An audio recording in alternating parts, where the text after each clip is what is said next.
दर्शकों नमस्कार। नगर पालिका चुनाव 6 जुलाई को होने हैं। आज 2 दिन पहले 4 जुलाई को हम नगर के कुछ प्रबुद्ध बुद्धिजीवियों के बीच बैठे हैं जो मंदसौर की आवाज़ हैं, इस शहर की अभिव्यक्ति हैं। ये शहर अपनी भावी नगर पालिका परिषद से क्या चाहता है, जनप्रतिनिधियों से इस शहर को क्या अपेक्षा है। आज से पहले हमने राजनीतिक दलों के प्रतिनिधियों से बात की, जनप्रतिनिधियों से बात की, प्रत्याशियों से भी बात की। उनका एक अपना विज़न है, लेकिन शहर में जो अराजनीतिक लोग हैं, जो बुद्धिजीवी हैं, जो अपने मस्तिष्क में शहर की चिंता रखते हैं, चिंतन रखते हैं, ऐसे प्रबुद्ध वर्ग से भी चर्चा करना बेहद प्रासंगिक होगा, ताकि वो नगर पालिका चुनाव लड़ रहे अभ्यर्थी या अध्यक्षीय पद के जो भावी दावेदार हैं उनको एक दिशा और एक ऐसी लाइन मिल सके कि वे उसी पर आगे आकर इस शहर की बेहतरी के लिए काम कर सके। तो आज हम जिन व्यक्तित्वों से चर्चा कर रहे हैं, मैं आपका उनसे परिचय कराना चाहता हूं। आप हैं डॉक्टर देवेंद्र पुराणिक जी। आप अनेक सामाजिक संस्थाओं से जुड़े हैं, दशपुर जागृति संगठन के अध्यक्ष हैं, लायंस के भी आप वरिष्ठ पदाधिकारी हैं। आपके नज़दीक हैं श्री गुरुचरण जी बग्गा, हमारे शहर के वरिष्ठ समाज सेवी होने के साथ ही आपका कई क्षेत्रों में, धार्मिक क्षेत्रों में, सांस्कृतिक क्षेत्रों में, सामाजिक क्षेत्रों में योगदान रहता है। और आप हैं हमारे शहर के युवा सीए श्री विकास भंडारी जी। हमें खुशी है कि हाल ही में वे लायंस क्लब के जोन चेयरमैन भी बनाए गए हैं, तो उनकी अपनी एक नेटवर्क पद्धति है और वे भी इस शहर की नब्ज़ को पहचानते हैं। और आपके नज़दीक बैठे हैं हमारे शहर के वरिष्ठ पत्रकार श्री विक्रम विद्यार्थी जी, जिनकी लेखनी से हम लोग सब परिचित हैं। तो आइए हम शुरुआत करते हैं डॉक्टर पुराणिक साहब से, जो मेरे बिल्कुल नज़दीक बैठे हैं। पुराणिक साहब, 6 तारीख को 2 दिन बाद नगर पालिका के चुनाव हैं, हम सब लोगों को मतदान करना है। आप कई लोगों से मिलते हैं, शहर के कई संस्थाओं से आपका संपर्क है और समस्याओं से भी आप सरोकार रखते हैं। आप बताएं आपके मन में क्या चल रहा है और आप क्या कहना चाहेंगे भावी परिषद और जनप्रतिनिधियों को। नगर पालिका परिषद का गठन होने के बाद जो प्रतिनिधि चुने जाएं वो नगर के विकास के लिए कार्य करें जी। सर्वप्रथम ये है कि मंदसौर शहर में वर्तमान में ट्रैफिक व्यवस्था बहुत बिगड़ी हुई है और अतिक्रमण हर जगह स्थापित है। तो अतिक्रमण हटा के ट्रैफिक व्यवस्था को सुधारने के लिए जितना भरसक प्रयत्न कर सके वो करें, ताकि मतलब जो है आवागमन सुगम हो सके, सामान्य रूप से हर व्यक्ति घूम फिर सके और किसी एक्सीडेंट से बच सके। साथ ही पूरे शहर में कई सारे बगीचे हैं पर वो सब उजाड़ हैं, उनमें कहीं हरियाली नहीं है। और यहाँ तक कि हमारे स्वर्गीय श्री मदन लाल जी जोशी सभागृह के सामने तो बिल्कुल ही ऐसा लगता है सुना सुना कि बस उजाड़ जैसा, जबकि वो सभागृह है और हमेशा काम में आता रहता है। तो वहाँ अच्छी हरियाली हो और अच्छी व्यवस्था हो, ताकि मतलब जो है आने वाले लोग, उस सभागृह में आने वाले लोग भी बाहर कुछ समय अगर बिता सके तो अच्छे से बिता सके। साथ ही इससे बड़ी समस्याएं तो काफ़ी हैं, जैसे रेलवे की समस्याएं। रेलवे ट्रैक पर यह नगर पालिका के संबंध में नहीं आता है। साथ में स्वास्थ्य समस्याएं भी हैं, तो स्वास्थ्य भी इनके बीच में नहीं है, पर फिर भी स्थानीय स्तर पे नगर पालिका जैसे पहले आयुर्वेदिक चिकित्सालय चलाती थी, उसी तरह अपना व्यक्तिगत तौर पे अपने पालिका की तरफ से मतलब चिकित्सालय छोटे छोटे स्थानों पे जहाँ छोटी पिछड़ी स्थान है, जहाँ गरीब लोग रहते हैं, उस स्थान पे जाके वहाँ पे अगर चिकित्सालय बनाए ताकि उन लोगों को वहाँ पे जो है लाभ मिल सके। जी जी। तो दर्शकों, अभी हमने डॉक्टर पुराणिक साहब से जब चर्चा की तो आपने मुख्य रूप से पार्किंग और अतिक्रमण की समस्या इस शहर की प्रमुख समस्याओं के अंतर्गत गिना है और जनप्रतिनिधियों से अपेक्षा की है कि इन समस्याओं का निराकरण हो। मैं बग्गा साहब के पास पहुंच रहा हूं, आप अपनी बात तो कहेंगे ही, लेकिन मैं एक मसला भी आपके सामने रख रहा हूं कि क्या नगर पालिका का काम केवल सड़क, बिजली, पानी, सफाई तक ही सीमित है? शहर के प्रति और भी प्रतिबद्धता नगर पालिका की होनी चाहिए, विशेषकर रोज़गार के अवसर उत्पन्न किए जाएं, प्रतिभाओं का पलायन रुके, यहाँ के बच्चे बाहर चले जाते हैं तो वे यहीं रहकर अपने परिवार के साथ रहें और यहीं पर जीविकोपार्जन करें। तो ऐसे कोई सुझाव आप बता दें। जी। नगर पालिका का मुख्य दायित्व स्वच्छता, पानी की उपलब्धता कराना, जी। प्रकाश की व्यवस्था करना जी। और सड़कें ठीक बनी रहे नगर की, जी। ये प्रमुख उसके दायित्व है। ये निश्चित बात है, इसमें कोई दो राय कहीं भी नहीं है। बिल्कुल। और नगर पालिका के लोग इसके ऊपर पर्याप्त ध्यान देते भी हैं कि उनकी प्राथमिकता में काम रहते भी हैं। जी। लेकिन इसके साथ साथ कुछ प्राथमिकताएं और भी होती हैं कि नगर का इन्वायरमेंट प्रदूषण मुक्त हो। जी। इसके लिए आवश्यक है कि वृक्षारोपण खूब मात्रा में हो, बगीचों की रखरखाव अच्छा हो, जो डिवाइडर बने उनके ऊपर भी पौधों का जो रोपण होना चाहिए वो हो और उसका रखरखाव हो। जी। मैं अभी एक सप्ताह पहले ही इंदौर गया था और कुछ एक ऐसे एरिया में गया था जब मैं पहली बार बहुत टाइम बाद गया उसका एरिया में। वहाँ की हरियाली देखकर मैं दंग रह गया, इंदौर जैसी जगह में। और वो निश्चित रूप से वहाँ के नगर निगम का ही प्रयास से वो सड़क के किनारे इतनी हरियाली मेरे को देखने को मिली। इसलिए प्रदूषण से यदि हमको नगर को बचाना है जी। तो वृक्षारोपण करना पड़ेगा। और खाली वृक्षारोपण करना नहीं पड़ेगा, उसका रखरखाव भी करना पड़ेगा। बगीचों का रखरखाव भी करना पड़ेगा। हमारे नगर के मध्य में दशपुरकुंज नाम का जो बगीचा है, बहुत पुराना और बहुत अच्छा बगीचा है जी। और नगर पालिका उसके ऊपर ध्यान देती भी है, लेकिन जितना ध्यान देना चाहिए उतना ध्यान वहाँ पर शायद नहीं दिया जा रहा है।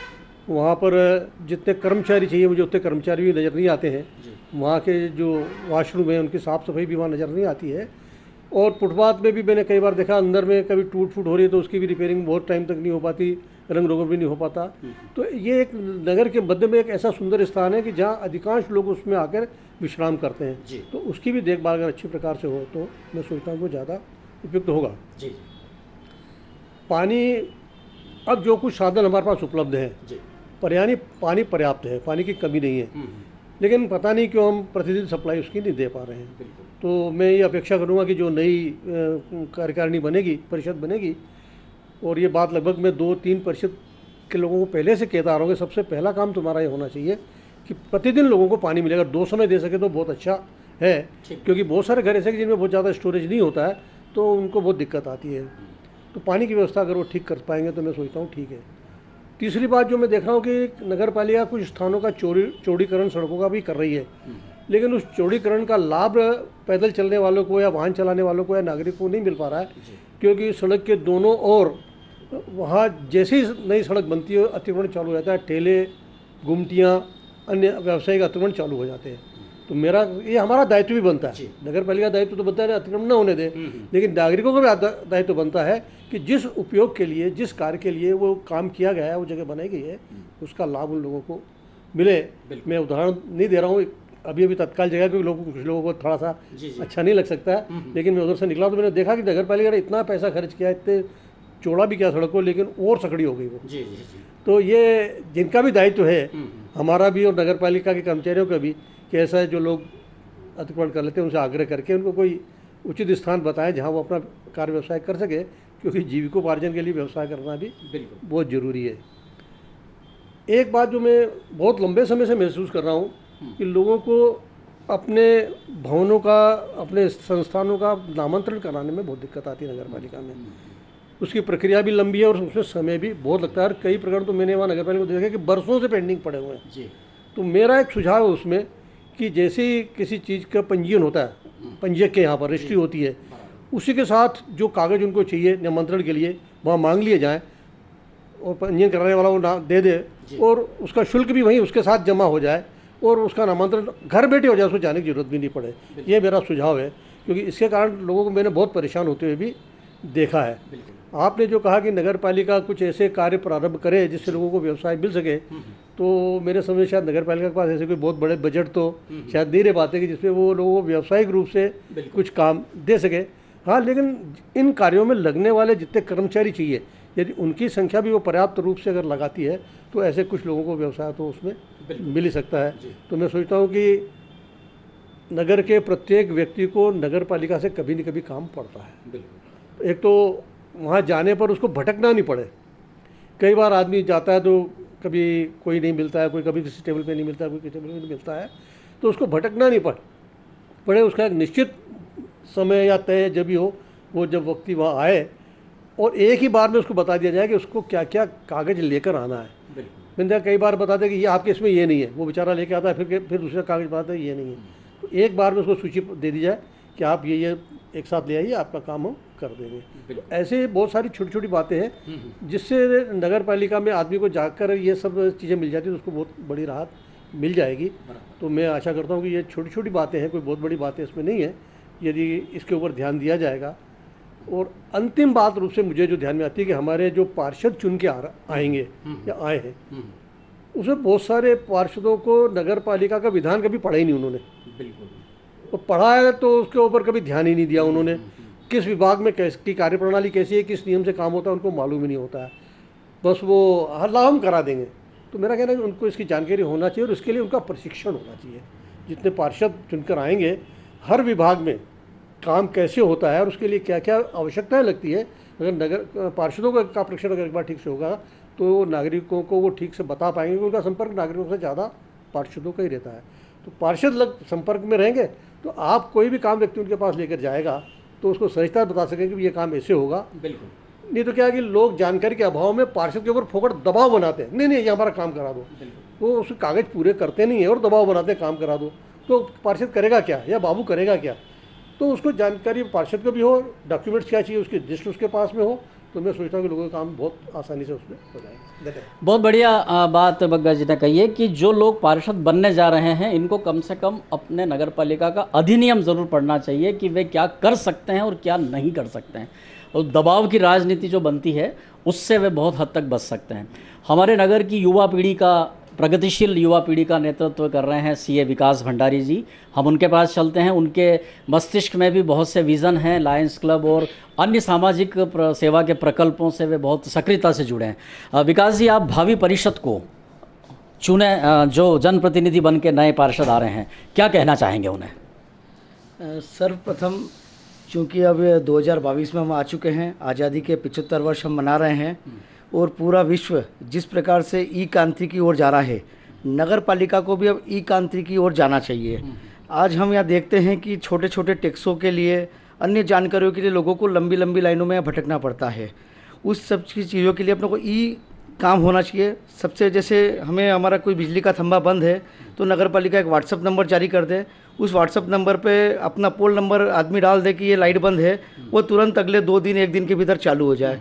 इसी प्रकार से जहाँ पर साफ़ सफाई नहीं हो रही है जिन गलियों में, उसके लिए भी एक ई नंबर आ जाए तो वहाँ अपनी सिर्फ कंप्लेंट कर दे वो, तो उससे बहुत कुछ पार्षदों का भी काम हल हो जाएगा। जो अननेसेसरी 181 की कंप्लेन होती है, नगर पालिका में भीड़ होती है, उन सब से बचा जा सकेगा। एक गाजर घास की समस्या पूरे मंदसौर में बहुत ज़्यादा है। उसका सर्वाधिक प्रभाव ये पड़ता है कि बीमारी बहुत आती है और छोटे छोटे जो लोग बीमार होते हैं तो उनका हज़ारों का बिल सिर्फ इसी में चले जाता है। नगर पालिका प्रत्येक व्यक्ति से जब वो उसकी ज़मीन बेचता है तो उसको फीस के रूप में वो 1000 रुपये प्लाट लेती है। जब वो फीस ले रही है तो उसको कहीं ना कहीं साल में 2 बार उस प्लाट की सफाई करना चाहिए।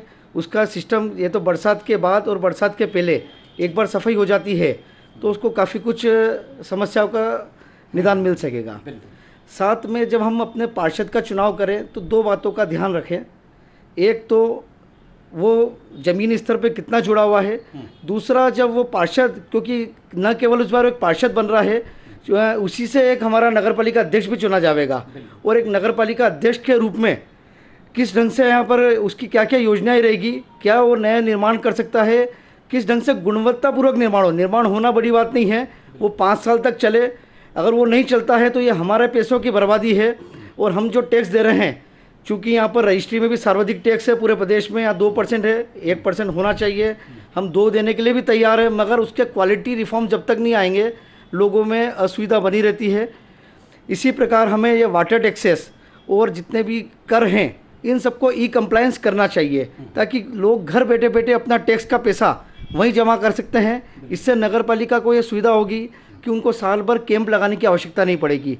उनका कलेक्शन 12 ही महीने उनको मिलता रहेगा ताकि गवर्नमेंट को रेवेन्यू भी समय समय पर मिलती रहेगी। इसके अलावा 2 चीज़ें अभी महत्वपूर्ण रूप से पूरे शहर में हैं, शिवना शुद्धिकरण और तेलिया तालाब के पास में जो गार्डन डेवलपमेंट हो रहा है। इनकी क्वालिटी उस रूप नहीं है जिस रूप में आदमी चाहता है। मेरा निवेदन है कि हमारी जो नई टीम बन रही है, चाहे वो किसी भी पक्ष विपक्ष के जो भी बने, वो सब एक अपना भ्रमण हमारे आदर्श शहर इंदौर में जाएं, जहां 5 बार जिसको सर्वश्रेष्ठ देश के अंदर अवार्ड मिला है, वहाँ 2 या 3 का भ्रमण करके 2-3 दिन का वहाँ का रिसर्च करके उसको लॉन्ग टर्म के हिसाब से हम यहाँ पर कैसे शहर में एप्लीकेबल रहे। शॉर्ट टर्म पॉलिसी नहीं बनाना चाहिए, लॉन्ग टर्म अवधारणा पाना चाहिए। उसी तर्ज पर एक बार साबरमती या गोमती रिवर फ्रंट जाए और वहाँ पर शिवना शुद्धिकरण और उसके आसपास के तटों को किस रूप से सुंदर कर सकते हैं। इसके 2 फायदे होंगे, पर्यावरण डेवलप होगा तो कई लोगों को रोज़गार मिलेगा, और रोज़गार न केवल छोटों को मिलेगा, इसके बाद ई रोज़गार भी जनरेट होगा। लोग नए नए अपने छोटे बच्चे ई ऐप चालू करेंगे, पूरा पर्यटन केंद्र बनेगा यहाँ से लेके भानपुरा तक। तो बच्चों को रोज़गार की भी नई अवधारणा हम इस नगर पालिका के द्वारा ही दे सकते हैं। तो इस प्रकार से कई सुझाव है जो अभी अपेक्षित है। दर्शकों, विकास जी ने वास्तव में जो नई और प्रगतिशील युवा पीढ़ी है, अब टेक्नोलॉजी का समय है, ई सिस्टम हर जगह शुरू हो चुका है, तो क्यों ना नगर पालिका में भी ये सारे नवाचार आएँ ताकि उनकी रेवेन्यू भी बढ़ सके। बहुत अच्छी बात आपने कही है कि नगर पालिका का भी लाभ है इसमें, और लोगों को भी घर बैठे टैक्स देना पड़ सकता है। शिवना का बहुत महत्वपूर्ण मुद्दा आपने उठाया है। अब हम बात कर रहे हैं हमारे शहर के वरिष्ठ पत्रकार विक्रम विद्यार्थी जी से। विक्रम जी, आपने एक बहुत लंबा समय इस शहर में पत्रकारिता के माध्यम से अपनी भावनाओं को व्यक्त किया है। इस शहर की समस्या को, नब्ज को आपने देखा है। आने वाली परिषद को क्या सुझाव देना चाहेंगे आप? नगर विद्या विहार का संचालन नगर पालिका करती है।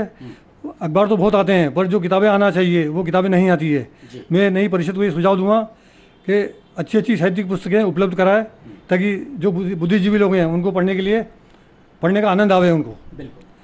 एक दूसरा है कि जो संपत्ति कर या जल कर के लिए जो लाइन लगती है, इसके लिए जब भी ऐसी लाइनें लगे उसके लिए काउंटर ज़्यादा खोले जाएं, ताकि लोगों को परेशानी नहीं पड़े।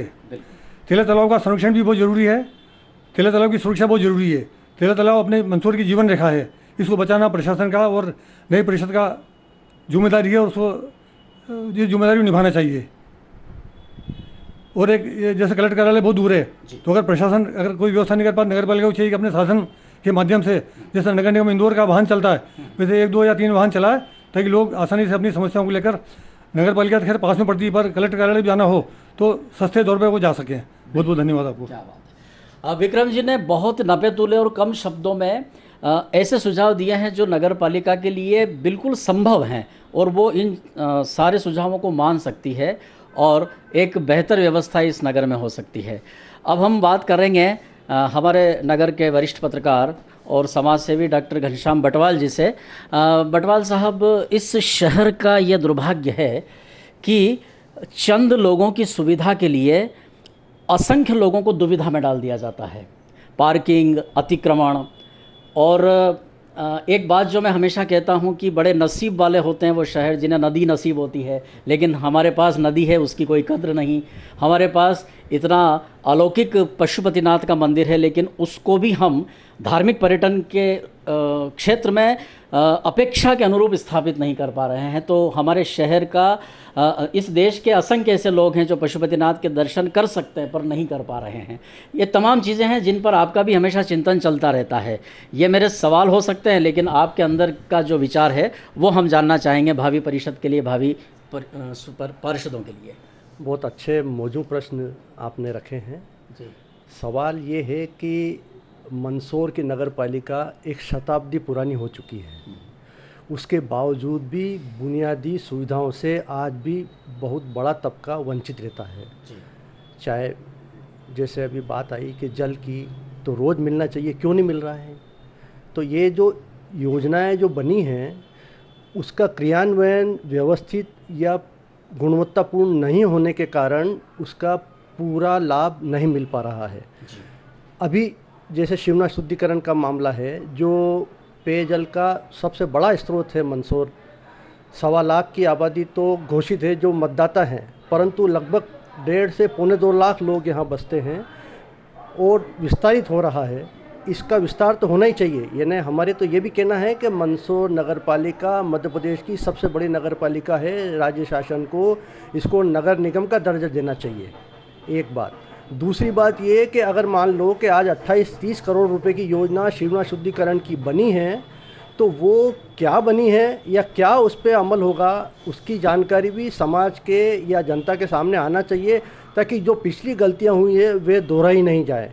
चाहे कालाबाटा बांध हो, चाहे आपके जो पेयजल टंकी कोर्ट में बनी हुई है वो उसका उपयोग नहीं हो पा रहा है, तो ये गुणवत्तापूर्ण जो दोष हैं ये तकनीकी अमला नगर पालिका के पास है और प्रशासन और शासन की निगरानी में है। उसके बावजूद भी गलतियाँ कैसे होती है, इसका क्या कारण है? जैसे 55 लाख से 70 लाख रुपए तक की लागत से चंबल का पानी अपने आया है, बार बार बंद होता है, बार बार चालू होता है, तो ये क्यों नहीं हो रहा है? मतलब इसकी पूरी दुरुस्ती होना चाहिए, ये भी एक जिम्मेदारी है। दूसरा, जो नगर के या क्षेत्र के विकास के जो मसले हैं, अगर मान लो परिषद किसी भी पक्ष की आए या सम्मिलित आए, पर जिम्मेदारी सामूहिक है नगर के प्रति, फिर उसमें ये नहीं होना चाहिए कि भाई आपकी परिषद है तो आप उसकी मीन मेख निकालो और आपकी परिषद है तो आप उसकी गुण दोष निकालो। सवाल ये नहीं है, सवाल नगर आपका है और हम सबका है। अगर मान लो कि 40 वार्ड हैं अपने यहाँ के, तो उसमें अभी कम से कम तो भी 25 से अधिक महिलाएं चुनी जाएगी।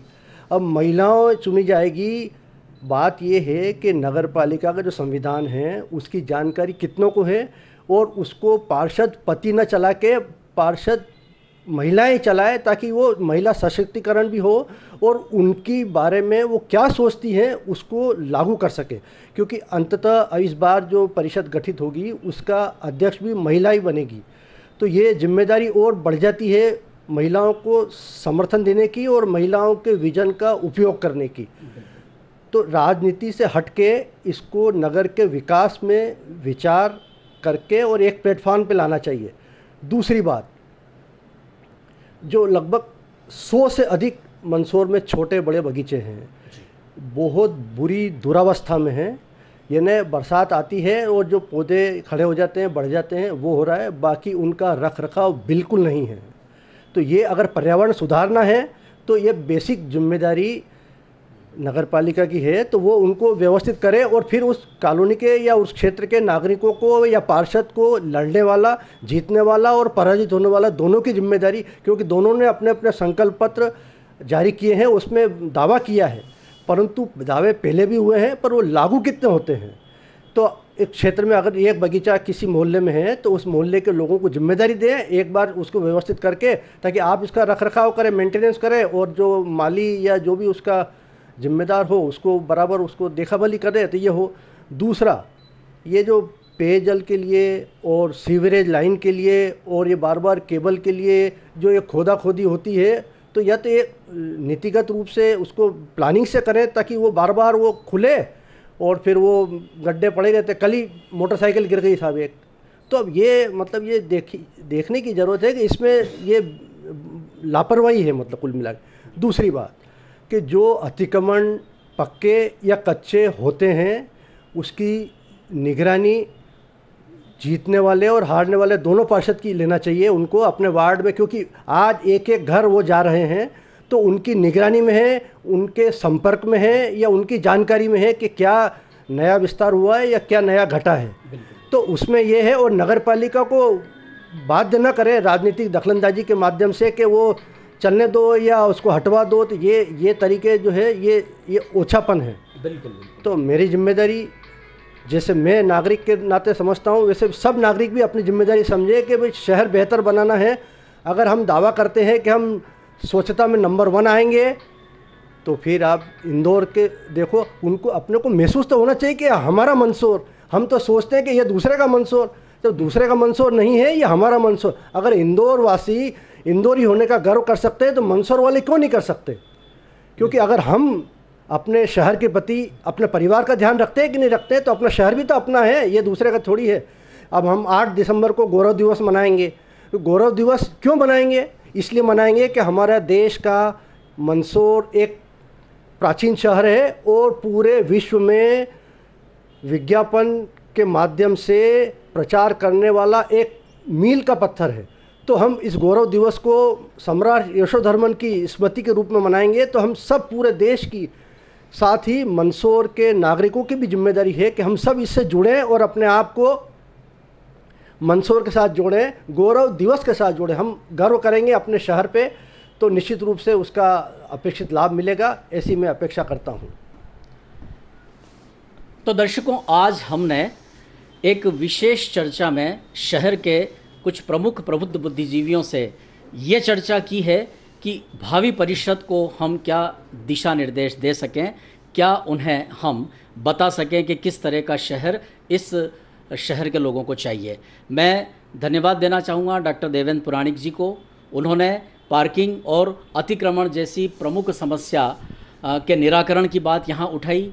मैं आभारी हूँ वरिष्ठ समाज सेवी श्री गुरुचरण जी बग्गा का, जिन्होंने डेस न्यूज़ के माध्यम से ये बात कही है कि पार्षदों को जो चुने जाएंगे उन्हें नगर पालिका के अधिनियम की ज़रूर जानकारी लेनी चाहिए या उसका अध्ययन जरूर करना चाहिए। और भी बातें आपने कही है, लेकिन ये वे सूत्र बातें हैं जो नई परिषद के लिए श्रेष्ठ मार्गदर्शन प्रदान करेंगी।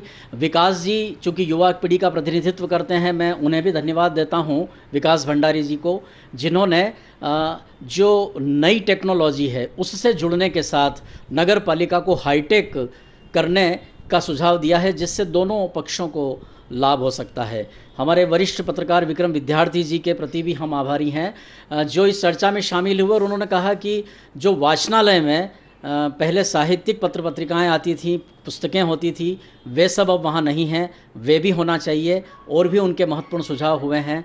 और मैं डॉक्टर घनश्याम बटवाल जी के प्रति भी आभार व्यक्त करता हूं, जिन्होंने हमें इस चर्चा के माध्यम से भावी परिषद को बहुत श्रेष्ठ मार्गदर्शन दिया है। और एक जो सबसे अच्छी बात, जो सबसे महत्वपूर्ण बात है, बातें तो सभी आपकी अच्छी है, लेकिन सबसे महत्वपूर्ण बात यह है कि हम देखते हैं कि परिषदों में पक्ष और विपक्ष जब इनकी बैठक होती है तो पक्ष इस मानसिकता के साथ जाता है कि जो बिंदु तैयार हैं हमें उसे किसी भी हालत में स्वीकृत कराना है, और विपक्ष इस मूड को लेकर जाता है कि हमें हर बिंदु का विरोध करना है। तो बस केवल पक्ष विपक्ष की नोक झोंक और विरोध में ही वो परिषद की बैठक भेंट चढ़ जाती है और विकास के मुद्दे कहीं और रह जाते हैं। तो हम सोचते हैं कि आज की इस चर्चा से जो भी भावी परिषद बनने जा रही हैं, 2 दिन बाद हम सब लोगों को मतदान करना है, उन्हें काफ़ी मार्गदर्शन मिलेगा, गाइडलाइन मिलेगी। मैं सभी के प्रति पुनः एक बार धन्यवाद देता हूँ। नमस्कार।